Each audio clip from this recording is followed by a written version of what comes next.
Hello, my name is Ian McNay and welcome to Cherry Red TV.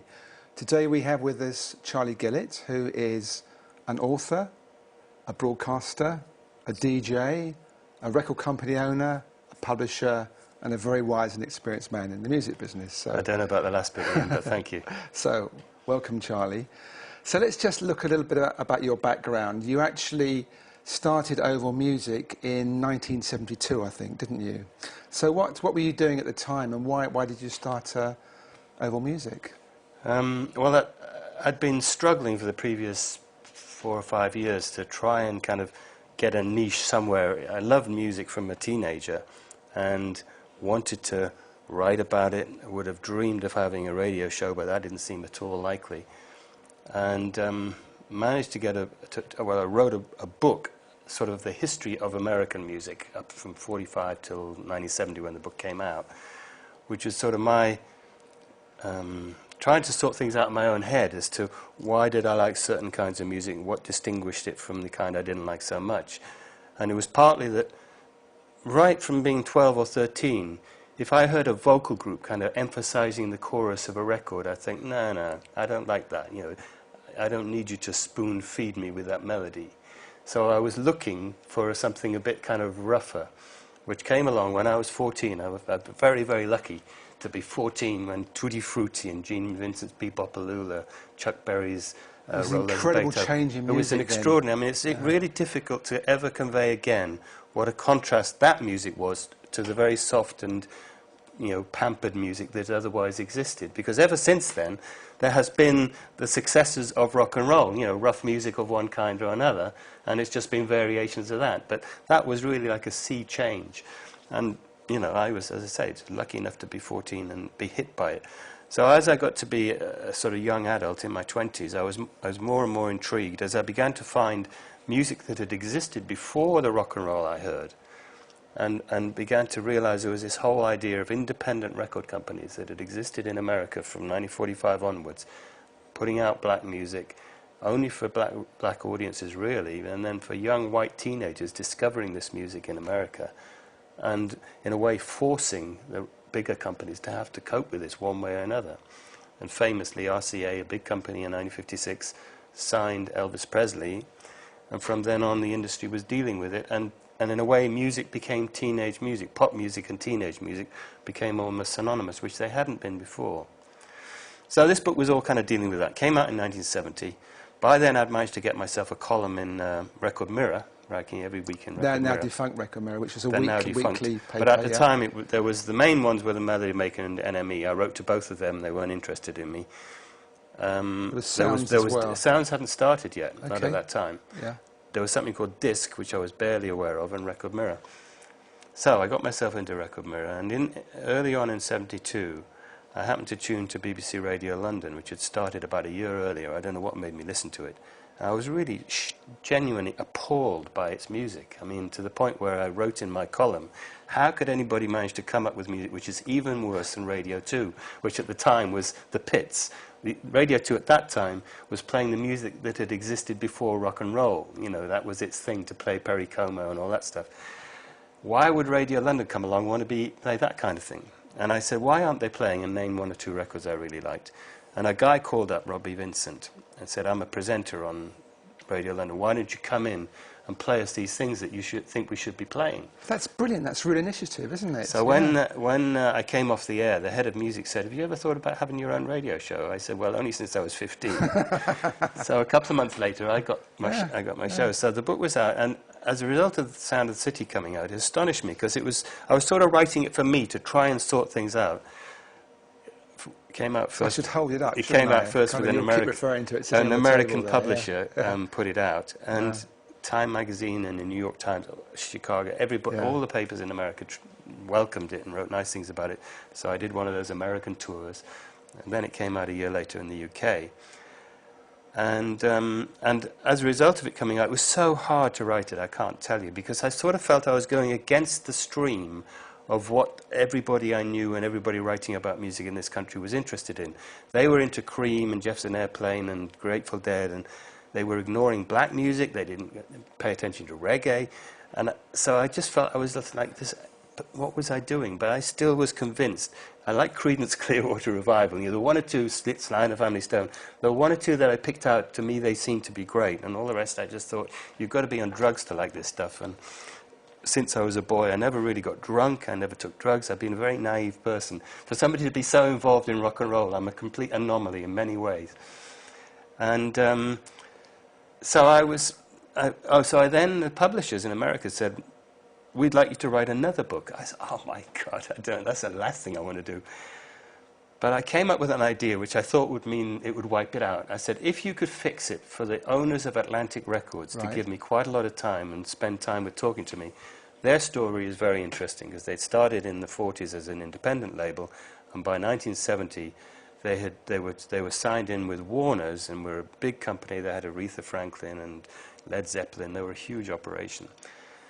And so the publishers got in touch with Atlantic's owners, and Jerry Wexler, one of the main two guys, was very enthusiastic. He'd read Sound of the City, was happy with it, said, fine, he can come and stay down in my house in Florida for as long as he wants. So I was stuck. My bluff was called. I also said you'd have to pay for me to take a trip around America and meet all the people that were involved. That was the thing I thought would put them off. They paid all my expenses. They gave me an advance of $3,000, a lot of money in 1971. And I went and did all the interviews and came back and was working on this. There was a neighbor, a friend and neighbor. I was in his garden, and he was clipping the fence, clipping his hedge. And he said, if you weren't doing all the things you're doing now, which was I just got a radio show, I was finishing this book, I was reviewing records in papers, what else would you do? I said, that's not fair. I said, there isn't any time to do anything else. But the only other thing I could think of would be to start a record label. And he said, well, why don't we do it then? This was the guy who was your neighbour. This was my neighbour, my friend. You know, I mean, he was a music fan, but had no knowledge of anything. And so, well, what would you put out on it? And I said, well, when I play stuff from Louisiana on my radio show, people really like it, Cajun music, and you can't get hold of it in this country. So we'd have to go to Louisiana and find the record labels and see if they'd license material. He said, well, okay, let's do that then. Okay. And we sat on his bench. And each of us, when the Oval Cricket Ground had changed its seating arrangements, word got out that the benches of the old style benches, which were like as long as this, £5 each. So he and I both went and got one. So we were sitting on a bench from the Oval Cricket Ground. And when he said, what should we call the record label? And we looked at this bench. And Oval Records seemed to have a nice joke about it. You could sort of dream of DJs saying, this is on Oval Records, but actually it's round and all that nonsense. So that was the name, and it was local to us, so it seemed authentic in that way as well. So we went off to Louisiana. So you had the name. We had the name. And the interesting thing was you went to America to source our material. Rather than find British acts. Well, I have to say about myself that I've always, and even now I still think about it a lot, I love records. I love getting to know them, getting every nuance of them. And at the same time, every time I hear them slightly differently. They're never quite the same any 2 times I listen. Whereas, if I had thought about the prospect of working with live musicians, it would have been alarming to me. I mean, I just didn't think about it. They were, the nearest I'd ever got to a live band was being in the audience and watching it, but they just looked like foreign people to me. And no way did I feel an affinity for such. So that was part of the attraction, the fact you could sign American bands. Well, not bands. All we're doing is signing records. The rights to existing records. Exactly, that was the point. Yeah. So we did go there. We found some wonderful stuff and really good stories. And Gordon was encouraged because the people that we would run across who were running record labels, one was a barber running a hairdressing salon.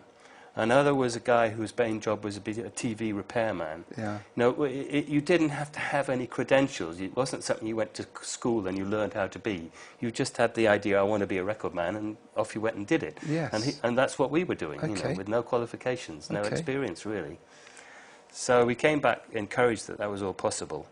But although I was a DJ and a journalist, the only people I knew were the PR people. I didn't know people...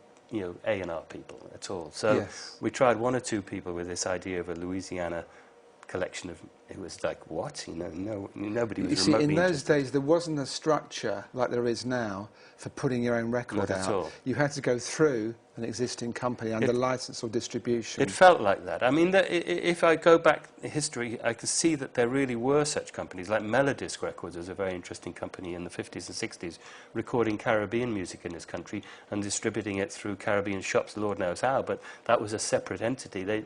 You could do it, but I didn't know how, and we didn't ourselves. So then somebody introduced me to, recommended me, I should say, to go and see the band called Kilburn and the High Roads. And I was completely knocked out by them. They were just an extraordinary, anarchic-looking bunch of people. I came back to my radio show and just said, you have to go and see this mad-looking group. They look as if they just were all standing in a bus stop together and said, why don't we form a group? They don't look like a group. You know, even then, normally a group sort of... They don't dress exactly the same as each other, but if you had them scattered around a room in a party, you could pick them out and say they're the people that belong together. Not with the Kilburn and the High Roads. There were a big age differential, because it turned out that one of them was an art teacher and two of the others were his students. Another guy was a carpenter, you know, and the beard, and they just didn't look like a band. Anyway, I saw them. Next time I took Gordon along as well, and he was as knocked out as I was, because there was a lot of jazz, especially the saxophone player was a really wild sort of Albert Ayler, Ornette Coleman type saxophone player. Piano player was amazing. He would be like Charlie Coons, or he'd be like Professor Longhair, the New Orleans piano player, without even knowing that that man existed. Just intuitively, he played in that kind of a way. So I came back again. I said on the radio, you have to go and see this lot. And the third time we came, and this was in the days when a band played two sets with a little gap in the middle, and the singer hobbled over to me in the interval, "Oi, you keep saying these nice things about me on the radio. Why don't you manage us?" And Gordon was standing next to me. I said, "Did you hear that?" He said, "Yeah." I said, "What do you think?" He said, "Why not?" So that was our fate for the next 18 months, to manage this mad band. And we sort of established that they want gigs. They wanted gigs. And were they signed to anyone at the time? No, but not at all. So so no publishing right, no anything. So we got gigs for them, and eventually, miraculously, Paul Conroy of the Charisma Agency somehow heard about them, and he said, "Would you like me to help get some gigs out of town?" Oh, what a fantastic relief that was, you know, because getting gigs for bands is such a daunting process. And we did get a record deal for them with Warner Brothers, actually, a little label with the Warners. And on the day that we delivered the record, Warner closed down this subsidiary, Raft Records. Raft Records had Family and Linda Lewis, and would have had Kilburn and High Roads, but it never came to pass. So the guy running the label, a very nice man, said, you know, if you find anybody else interested in this, we will license it at very reasonable terms. We're not going to try and get all our money back before we can let it go or whatever.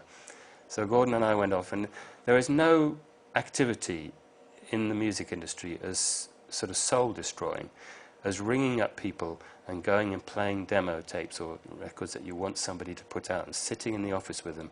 What do you do, you know, when they're listening? You know, I won't let people do it to me. I just say, send me the tape, I will listen, I'll get back to you in a couple of days. But actually the routine in this industry is that people will agree to see you, and you go through this uncomfortable experience. And it's the reason why lots of people start independent record companies, is because they just don't want to go through that over and over again. Yeah, no, it's tough. So we went around the houses, and it took us literally 3 months before we found somebody interested in putting it out, which was Virgin Records, who were relatively new at the time. They were top of the charts with Mike Oldfield's Tubular Bells. And the two guys there, Simon Draper and Jumbo Van Rennen, were really enthusiastic. They'd seen the band, they liked them. We were just very aware that the tapes that we were taking did not represent the band at its best. Yes. But they didn't seem to be concerned by that. Yeah. We went back to Ian and said we got a deal with Virgin. We should point out the singer was Ian Dury. Oh, sorry, yes, I haven't mentioned that. Crucial fact that Ian Dury was the singer and leader of Kilburn and the High Roads. And Ian said, Virgin Records, bunch of hippies. You can't have Kilburn and the High Roads on the same label, Hatfield and North. That would be ridiculous. I want to be on the label with Max Bygraves. And behind our back, he'd been talking with Tommy Roberts, and we were no longer the managers, and Tommy Roberts was the manager, and lo and behold, they became...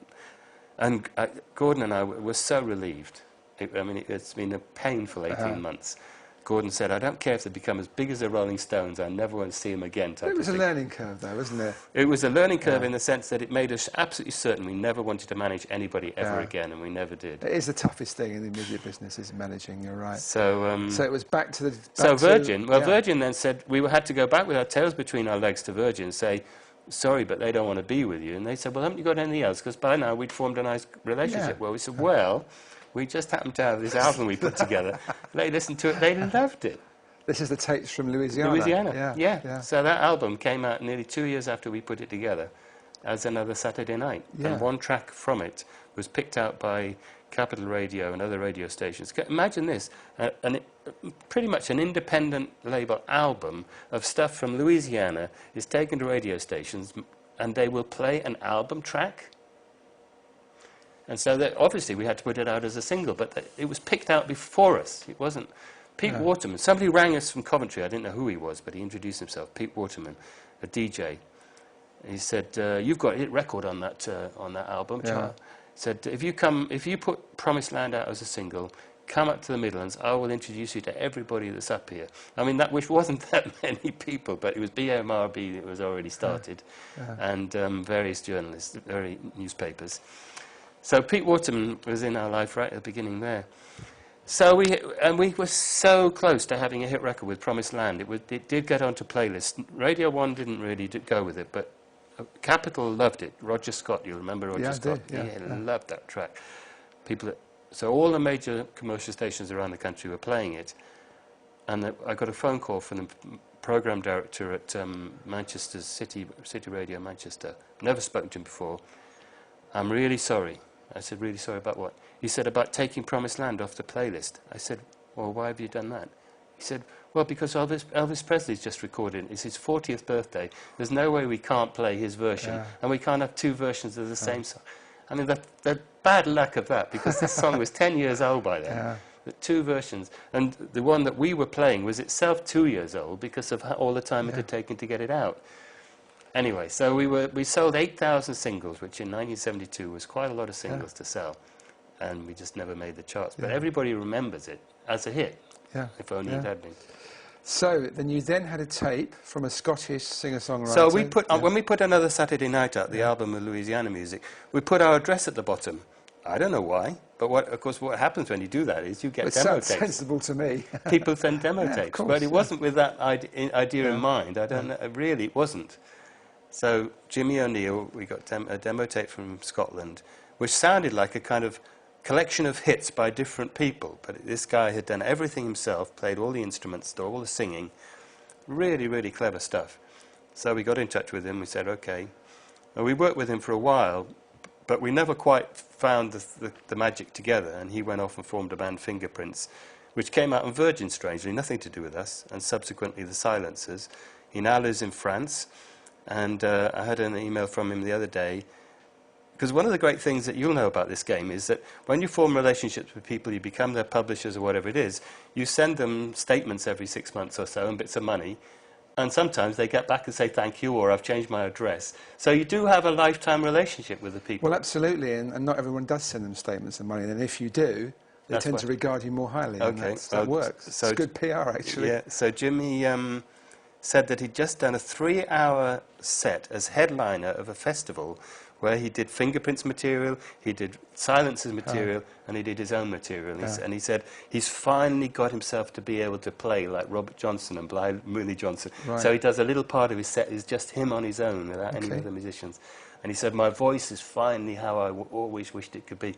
That's great. He's probably 50 now or something, and it's wonderful when people evolve. Yeah. And you also put out some reggae records at that time, didn't you? Yes. Dennis Brown. I mean, there was no system to our A&R policy. It was like if somebody brought us something, we liked the sound of it, we thought, why not? And in this case, a local record producer, manager really, called Castro Brown, who was not related to Dennis Brown, but he worked very close with Dennis Brown, came to see us with a Jamaican record producer called Lene, so called because one of his fingers was missing. Okay, Lene, okay. Lene the Observer. And he had produced songs by Dennis Brown, by Horace Andy, and by a guy called Michael Rose, who at that time was unknown. But the song was called Guess Who's Coming to Dinner. And Michael Rose subsequently formed Black Uhuru, re-recorded that same song, and it became a big hit. Yeah. But our records, it's a matter of knowing the proper way to distribute. You know, for each market you have to find the right outlet. And at that time, on Virgin, they didn't particularly have a connection to the shops that would buy reggae records. Ironically, because within a year, Jumbo Van Rennen started the Frontline label with lots of reggae records, of the Mighty Diamonds and the rest, and it became a special area of Virgin. Yes. But we were just out of sync. But that's one of the things I liked about Oval, because it's a bit similar to Cherry Red. You were a bit all over the place A&R-wise. And it's like you weren't kind of like some of these, like Factory and Rough Trade Mute. They were a little bit kind of attached to a certain image. And I think you and I, that's where we differ. We put out what we thought was good and what we liked. Yeah. Or, I mean, to be fair, it's even the other way around. It's like, if people come to us with music that we think is good, even if, so like then becomes a, I don't know quite how to put it. I didn't necessarily like everything that we put out by the time it came out. What it is, so I liked the person. I liked the fact that they wanted they believed in what they were doing, and I wanted to help, because as a writer, I had gone through 5 or 6 years of trying to get somebody to let me be who I wanted to be. And because they didn't understand what I was doing, you know, they were having people write about Grateful Dead, and I wanted to write about Otis Redding, and they didn't know who he was, more or less. And so I wanted to be the opposite to how I had been treated. And you wanted to support that in other people as well. Exactly. So like I say, if I see somebody who's really committed to what he's doing, so I don't know if we're okay on the narrative, because with Virgin we were not a proper independent label. We were doing the A&R ourselves, but finally we were handing a tape to an organisation who then did the radio promotion, the distribution, the marketing, all that. You were kind of an imprint. We were an imprint, but we were really only doing probably a quarter, if that, of all the work that's entailed when you really do it. We'll come on to when you went fully independent. I'd like to move, because I've got the feeling about talking about this. Let's just do it in sequence. All right, go on. Because I think it's also of interest, the demo tape you had on your Radio London programme from this guy called Declan DP Costello came in 1976. But his real name was Declan McManus, wasn't it? Declan McManus, but he was already calling himself DP Costello. That was written on the box. It was just something he'd recorded in his bedroom, and I really, really liked it. I played it. I think there were 5 songs on it. I played all of them. And I didn't get a peep from listeners. It was interesting. I did not get any reaction from listeners. I just thought his voice was great. The words were clever. I couldn't understand that I didn't get any feedback about it, because on other occasions, I played Graham Parker on my show. Yeah. Whoosh! He got signed up on the basis of one play. He got signed up to a record label. And the same later on with Dire Straits and Sultans of Swing. But DP Costello, nothing happened. But he was very, very appreciative of the fact that I played him. So he came to see us. He said, "I'd love to be on Oval." And we said, "Well, we can't put you sounding like this. We need a band." And we didn't have one. Right. And it was frustrating to us, and we was on completely good terms. We understood the situation. I went to Columbia Records, CBS as it was called then. There was an A&R man called Dan Loggins, who was himself American. I played it to him. I said, "I'm convinced that whatever people think of this in England, in America, they will love this guy." He didn't get it. I said, "He's going to be big, and you're going to want to sign him in America, and you'll regret it." He said, "When he is big, we will sign him in America." And that's what happened. It was really horrible. So he went to Stiff. Stiff did really well with him. And he did go out in Columbia. DP Costello, of course, was Elvis. Turned into Elvis Costello. Sorry to yes. Yeah, and you also had a relationship with Stiff, with Lene Lovich as well. Yes. So as a result of that experience of sort of feeling impotent that we couldn't work with somebody because we didn't have the musicians. Gordon particularly said we've got to have a sort of our own team in a house band. Exactly. So we started, we came up with an idea, with Jimmy O'Neill. We're still working with Jimmy. We said to Jimmy, how about if we put a band around you, get a drummer and a bass player, but you don't have to be the only singer in it. We need 1 or 2 other singers. Gordon had a football mentality about this, so they were the strikers, Jimmy was like the inside forward or the wing half, as they were then, the schemer. who might give you the pass, but somebody else would sing the song and deliver it to the public. So I literally put an ad in Melody Maker for singers, and we got one or two. And parallel with this, on the radio, I got a letter from a woman called Lene Lovich saying that she was a saxophone player looking for a band to join, and could I put her name and phone number out on air, which I did. And then I got another letter a few weeks later from her saying, I didn't get a single call about that. What are you going to do about it? I thought, that's a bit much. But then I thought, well, let's see. So we said, well, come down and see us, because it was one of those strange bits of timing. But when she first wrote, we hadn't thought of this band idea. When she wrote again, we were just beginning to put it together. So she came in the door, and she walks in, and you think, oh my God, she had her hair. Strange. She was a star, just like somebody born to be looked at. Yeah. And she'd come straight from tea. She was working in a little restaurant, coffee house in the city. So where she changed from whatever she looked like then, or maybe that's how she was in the coffee house, I don't know. And so she said, we explained about our band. She said, well, I'd really like to join it, but I couldn't do it unless I brought the guy I work with who plays guitar. Now, we already had Jimmy O'Neill playing guitar, but we said, okay. And Jimmy then introduced a third guitarist, as it turned out, Bobby Henry. So we now got this too many halfbacks, but that was it. And with the guitarist, Les Chappell, his name was. And then Lene said, and actually we know a really good drummer. Now that was one person we were missing, so we said, okay. So the drummer was called Bobby Irwin. And we went and rehearsed at a place in Wandsworth run by Albion. Yeah, and it was like going down to a coal mine. It was dark, it was dirty, it was sweaty, it was hot, it was terrible. Anybody who thinks that being a musician is a joyful experience should have gone through that. It was just terrible.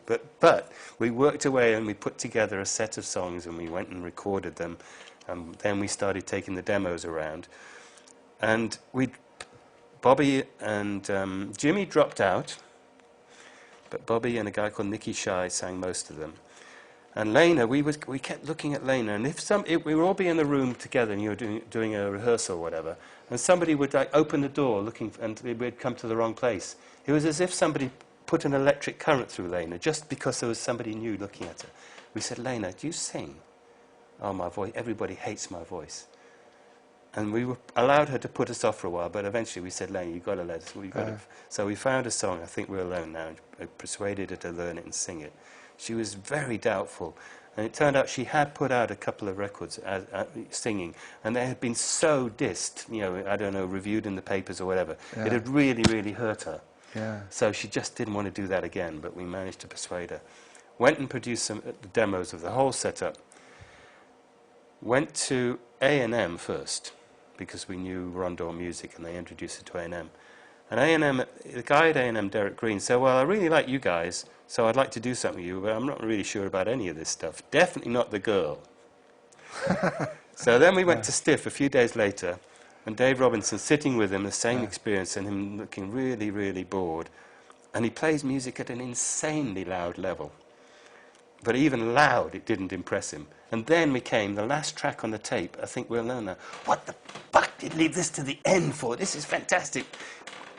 Calls his secretary, Anne, what's our scheduled date for singles in September? And he's shouting at her with this music so loud. I said, Dave, we haven't even got a B-side yet. Well, write one, get one made, we need it tomorrow.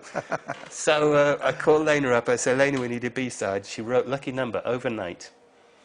And we went in a couple of days later and recorded a version of that, which is not the version that everybody knows, but it was the original version of Lucky Number that came out on the B-side. And we went out there kind of reeling, thinking, we sorted out, we got a production deal with A&M, we got Lene signed to Stiff. And when we brought him Lucky Number for the B-side, fantastic, I want an album. She's going to be on the tour, the Stiff tour. I didn't know there was going to be. There'd been one with Ian Dury and Nick Lowe. Now there's going to be a second one. Lane is going to be on that with Rachel Sweet and Jonah Louis, Reckless Eric. So we rushed through and made an album together. But still, we are a production unit supplying a finished record to A&M or to Stiff, still not doing the hard work at the end of the day. Well, anyway, just to keep that brief, Lucky Number was a huge hit and Lene's career took off. And then, in 1979, the independent Oval started, and there was a structure then where there was independent distributors emerging then, independent marketing and promotion people. It was a lot easier. It was possible. Actually, the sort of clue had been given to me earlier. In 1976, I got a call from a guy who introduced himself as Jeff Travis. He told me he just started running a little record shop down in Notting Hill, and he was finding that people were bringing him records and tapes, and there wasn't any way for them to reach the country, and he was wondering what the prospect was for starting an independent distribution system.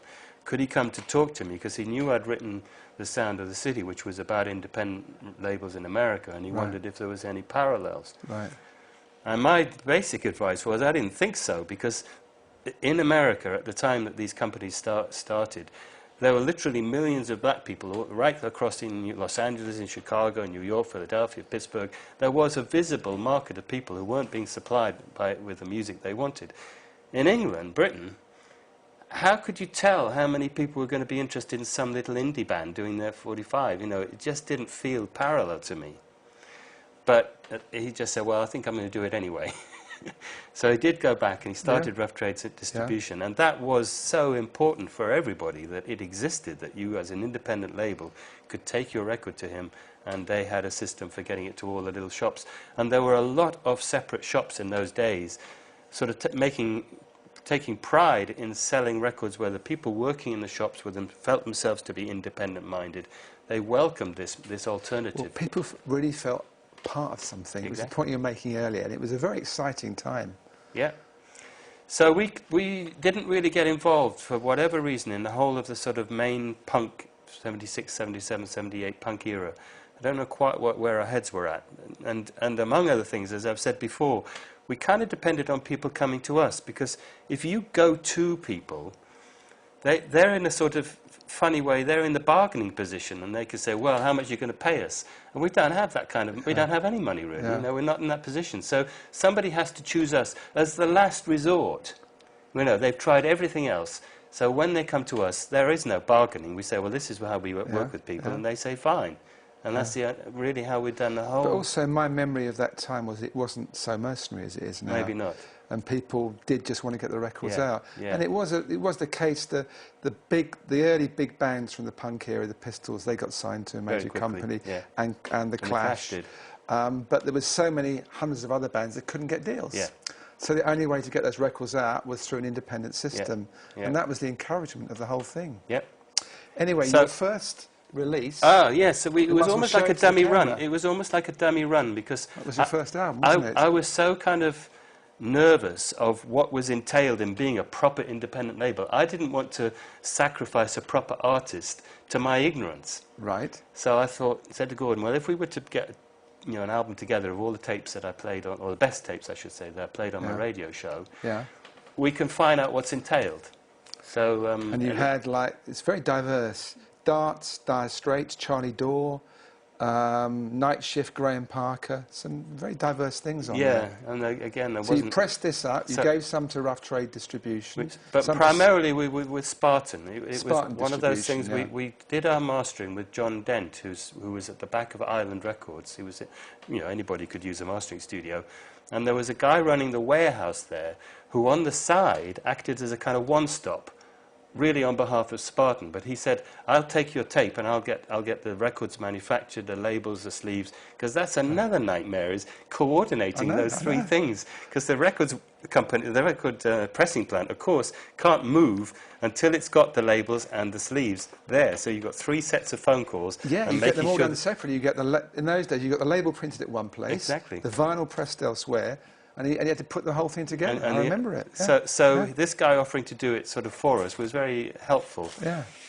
And although it kind of enabled us to look over his shoulder at what was entailed, and we actually didn't use him again, but for that one record we did, and thereafter we took the plunge. So it came out. It came out. Did it do well? It did okay. It didn't do anything special, but it gave us the knowledge of what was entailed. Yeah. So then we got a call from a guy who said he'd been put on to us by a listener to my show, and he was very, very sort of charmingly honest. He said, I never listened to your show myself. He didn't need to have said that, you know what I mean? I just was quite touched by it. He just was no bullshit about him. And he was going to be doing some gigs. Would we come? I said, well, we never go to gigs until we've heard a tape that makes us know that the thing's worth going to. All right, I'll get a tape made, I'll get it. And there was 2 or 3 phone calls, and he could not get his bass player and his drummer. It was only a trio, because they had other commitments, and he couldn't pay them anything. And eventually he said, could I just come to your studio and just play my songs to you? And by now he's kind of broken through all our defences. I never allow anybody to do that. But he came. His name was Kevin Armstrong. Local heroes. And he brought an amp. Right. I mean, not only we'd never let anybody come and play songs to us, we certainly weren't expecting him to sit an amp in the corner and blast us out of our seats. But he was so intense and fantastic. And this thing I'm saying about believing that somebody believes in what he's doing, that was him. Yeah. So we committed ourselves to him, made an album. And then... that was vinyl then? This is the CD now. Vinyl. And then you've got to think, OK, John... The indie scene was fantastically dependent on whether John Peel liked your record or not. If he liked it and played it a number of times... people watching around the world, John Peel had from 10 o'clock to midnight during the week, not weekends, I think, during the week. 5 nights a week. And he was allowed to play what he wanted. Whatever he wanted. And he'd made a kind of religious conversion that you could never have predicted. Until 1976, he was playing entire album sides by Pink Floyd and Yes, and I never listened to him. I couldn't imagine what that stuff was all about. And then he just suddenly changed his mind and decided he was going to play 2-minute records by punk groups, never going to play that old stuff again. Yeah. And as it began to sort of take a shape, his big thing was to invite a band whose record he liked to come and do a session for him. And if you did a session for John Peel, you got 4 songs in one program, and that really made an impact. Yes.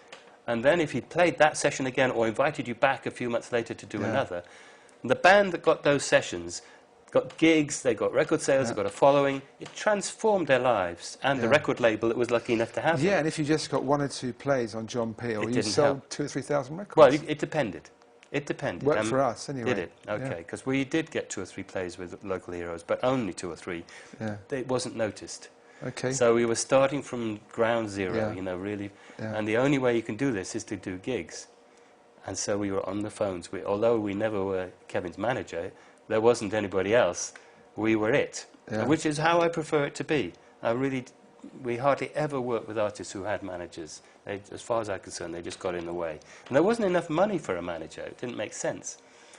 So we had very close relationships. We were always the publisher as well of whoever we worked with, because I never understood the amount of work that you would put in as a record company, and the idea that somebody else then goes off and takes the actual money as a publisher from radio play and was insane. So another advantage when I'm saying we only work with people who came to us after all their other options had been exhausted.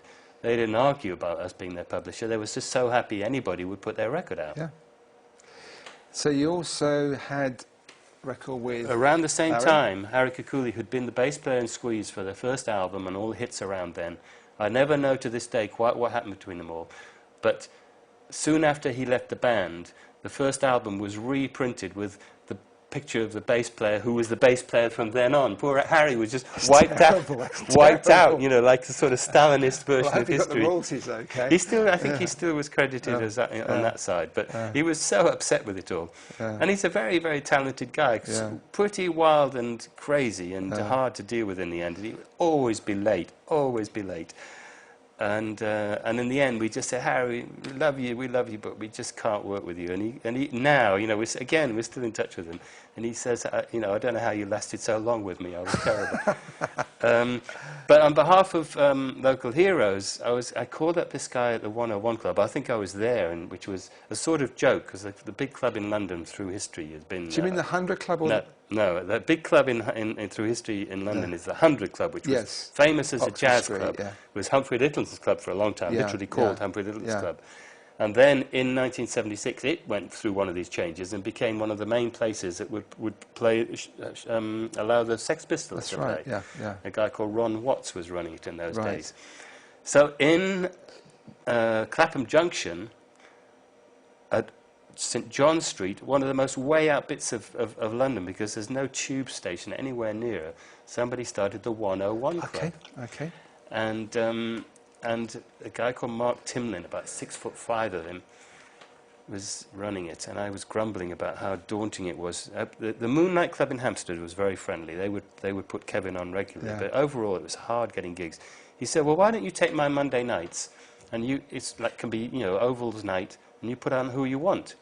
He said, "You won't get away with putting your same band on night after week because so you'll have to find other people." But it meant I could put Local Heroes and Bobby Henry, were our two bands at the time, each of them once a month, and fill the gaps with other people. Okay. And very quickly we got some quite good big bands would come to us, including Holly and the Italians. Who you also did a record with. Who we then did a record with. Yeah. We watched on stage, and Gordon particularly was completely knocked out. Yeah. She was a very sort of striking woman who'd come over from Los Angeles. The two members of the Italians, one was American, one was British, and she was like ivory white. There just wasn't any colour in her skin at all. Red lipstick, black eyes, and a guitar like a gun, just very intense. And she had that song, Tell That Girl to Shut Up. And Gordon just heard it once and said, "That's a hit single, we've got to record it." So we talked to her, and she was much tougher, or her bass player was much tougher than anybody else. And so we just did the one single, no publishing, no nothing, but it was good. We kind of made a single which did get quite a bit of airplay, and it proved that you could, as an independent label, get onto the radio through to us. Again, it wasn't a John Peel record, funny enough. Yeah. It was more of a mainstream record than that.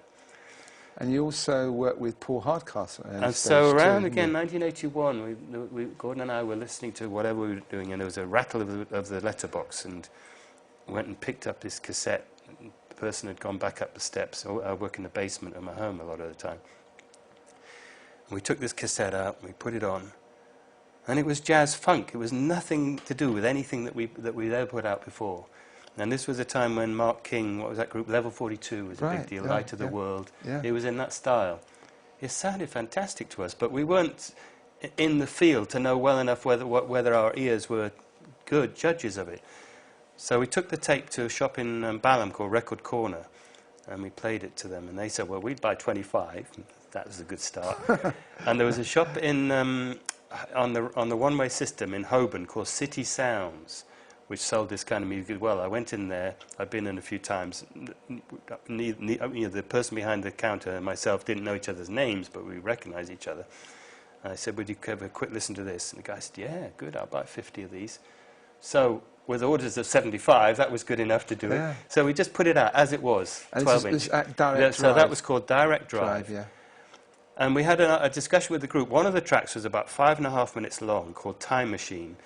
And it had a long instrumental intro, about 2 minutes long, and they thought that was the A-side. We said, no, the A-side's a thing called, God, what was it called anyway, a different song. So we somehow labelled the thing to make clear what we thought the A-side was. What did we know about anything? Robbie Vincent, the same Robbie Vincent had given me my in at Radio London. He's still on Radio London. He plays Time Machine, 5.5 minutes of it. And these were the days of pirate stations, and most of those pirate stations, they loved this kind of music. That's what they were there for. It was their anthem. They played this thing all over the place. We sold 5,000 singles. And this was where we really came up against that business of having to get the labels and the sleeves and the record. We couldn't get it quick enough, There was a delay of 2 or 3 weeks, and you lose momentum. That's critical. It's horrible. It was a sickening experience. And we put out another one which hardly did anything at all. And Paul and the singer left that group and formed a duo called First Light. We did a couple of singles with them. And then Paul he got fed. Oh, and then the singer, Derek Green, he won't mind me saying this, he just thought our promotion was appalling, which it probably was, but the fact that occasionally our songs did get played on the radio convinced us that if you do something that's good enough, it will get played. You don't have to tell people to do it. But I said, okay, well, we'll see if we can find a bigger company, and we took him to London Records. And where we put 4 records out, 2 by Direct Drive and 2 by First Light in 18 months. In 2 years, London managed to get 2 singles out. It was agonizing. And Paul got berserk. So he just left. He just walked away from the situation. Didn't care who he was signed up to or anything, and put a record out on his own, which made number 41 in the chart by himself. This was 19, was No, it? no, no, That's no, before no, no. 19. This was just something on his own. It was. Yeah. By the time 19 came out, which was his big hit, that was his 11th single. Is that right? Talk about persistence. And we'd been working with him all through that period as his publisher. Yeah. So he put this record out, and Roger Ames was head of London at the time. I explained to Roger what had happened. With several expletives, Roger made it clear he didn't care what this guy did. He never wanted to see him again. He was so frustrated. Because we had got so frustrated with London, Paul was just like grumbling about everything, entirely justified in doing so. And so Roger was glad to wash his hands of him. So Paul just walked away and signed to Chrysalis. Yeah. And was with Chrysalis. But he put 3 records out himself. He had a hit with a thing called Rainforest. It was a long process. Yeah. And we learned how long you do have to wait. To go back with Ian Dury a minute, when we started with Ian Dury and Kilburn House in 1973, and we respectfully didn't sign Ian's publishing. We thought that should be worth a fortune to somebody. But the keyboard player, Russell, was happy to sign with us. Ian, bless him, when he did Hit Me With Your Rhythm Stick, put on the B-side a song called Clever Bastards. Oh, it's Jimmy O'Neill.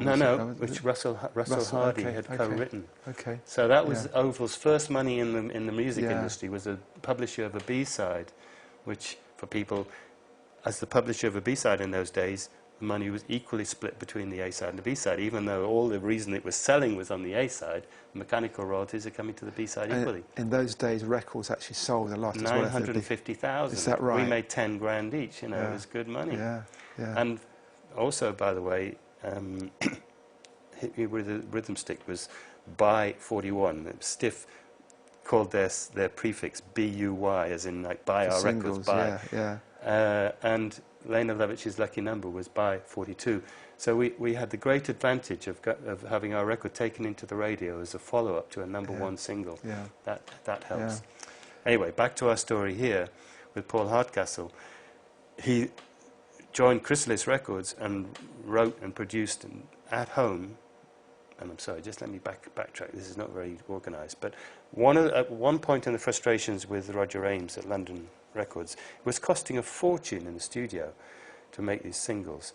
And Paul said to us, if now that he sees what's entailed, he said, if I just had a bit of a system at home to record myself, I could record the B-sides for nothing. Okay. So we went to Roger with this plan. If you could give us a couple of grand or so to buy gear for him to do his B-sides. Yeah. No, he's got to have a producer. So we walked out of there. Gordon was furious. And we said to Paul, can we go 50-50 with you? We'll give you half. Can you come up with the other half and we'll set you up with your studio? And so Paul got his own studio. And I think he was always grateful to us for sticking by him in that way. Yeah. And he then came, and he recorded 19 in this studio that we helped to buy for him. Yeah.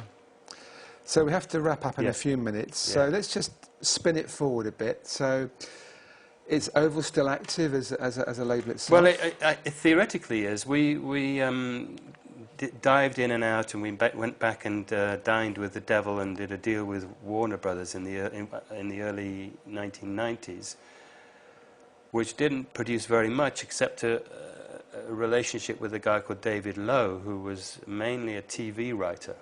Right. Writing theme music for TV programs. And he'd co-written an ad, which his agent at the time introduced us to and said, would you like to this is a 30-second ad, but if we build it into a 3-minute record, could it be made into a single? So we had a valiant shot at it, put it out through Warner, which nothing happened with, but we formed a relationship with David. And again, 5 years later, I was just going to say that, this 5-year span thing, 5 years from signing Russell Hardy to finally getting some money back. With Paul Hardcastle, it was the same span. We started with him in 1981, 1985. Within days of the expiry of our final 5th year with him, 19 came out. It's amazing. Yeah. And here with David Lowe, we started with him in 1993, and in 1998, we sat him down at the beginning of that year, and we played him Watermelon Man, Tequila by the Champs, instrumentals with very few words. And we said, could you do one of these? Gordon particularly, we just had this idea. It's the only time in our whole 30-year run that we sort of commissioned somebody to do a record to our thinking, which is how David works. He's a TV writer. You know, he's used to people telling him, we want this or that. Yeah. And he went off and he came back with this thing called Would You? And it was a spoken word thing at the beginning with a woman saying, I've noticed you around. I find you very attractive. Would you go to bed with me? And then a trumpet goes, da-da-da-da-da-da-da-da. I just thought it was the best record, the funniest, wittiest, most kind of poppy record we'd ever been involved in. We went round the business knocking on doors yet again. Nobody got it. Nobody got it. And V2, eventually we went to V2, who'd been going, a company started by Richard Branson, having sold his original Virgin. They'd been going a year or two, hardly anything had happened for them. They didn't say no. So I made an appointment with the head of the company, and he said, well, what do you want? I said, we don't want anything, we just want you to put it out. He said, I can only give you $7,000. I said, it's not about the money, just put it out. And he put it out. And, sorry, this is sort of an the first week that it was taken into the Radio 1, Simon Mayers loved it, or he and his producer said, we'll make it our record of the week. And on the Friday, it didn't make it. And the promotion man calls up and said, what happened? U2 have just brought out their single. It's Simon's favourite group of all time. He can't ignore them. Yeah? It would be like a snub. We'll do it next week.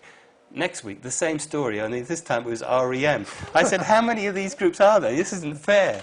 And the promotion guy said, it will happen. It took 4 weeks. Yeah. And there's another 100 singles coming out every week. Of course, yeah. I couldn't believe that it was that. And meanwhile, luckily, XFM, Jazz FM, who you'd think would be the most different one, an indie station, they had just been bought by Capitol, and who wanted to prove they weren't quite as indie as they used to be. Our record suited their purposes perfectly. Jazz FM at the other end of the scale, but playing dance music, they wanted to show they were a pop label. So they both chose a record to prove the same point. So if you were in London, you heard it a lot, but it wasn't on Radio 1 yet. 4 weeks in, and we went to number 3 and sold so many. But no, more than that, it just went into TV ads. It's just been an extraordinary story. And around the world, the single, an album that came from it, the album didn't get one review in the whole of the British press, not one review. But it's sourced so many TV and commercials and ads and everything. Yeah. It's been an it just shows you have to stick with what your instinct tells you is going to work, and just keep with it. Keep with it. So we've been going nearly an hour now. Have we Charlie, really? So we're going to have to. Okay. So we've run out of tape. Don't have to pause. Run out of tape. Any last kind of words of? No, I think. I just think that this. I've always thought that the record business is inherently a game for independence, and it's completely wrong that distribution has kind of become the tail wagging the dog, or whatever the phrase is. And with digital distribution becoming more and more the name of the game, it should be the case that smaller companies can once again be the dominant force. And in this country at the moment, Domino and XL in particular, but there's a whole lot of them, are the most creative and most interesting labels. And it's been very interesting watching a group like Radiohead jump from EMI to XL. And when the Arctic Monkeys were being chased by every record company in the land, Domino, who do not have as much money or as high royalties to offer, are the label that Arctic Monkeys choose to be with. That's a fantastic it's partly thing. because also the artists want to be as much in control of their destiny as they can. For whatever reason. They have more influence with whatever labels, reason. It's fantastic that it is the case. Yeah. So I think, we are back, or moving back, towards a sensible situation, and the people doing the digital distribution are not the majors. So a company like yours and mine can go with, I don't know who you're with, we go through IOTA. So do we, yeah. So you are. And IOTA, there is no exclusivity with them. They charge a very reasonable take to me. They do a lot of work on our behalf, charge remarkably little, and say the day you don't want to be with us, you walk away. There's no hand. That's how it should be. Yeah, it's more and more open. Charlie, thank you very much for coming in. It's been fascinating. Thank you for watching Cherry Red TV. We'll see you again soon. Goodbye.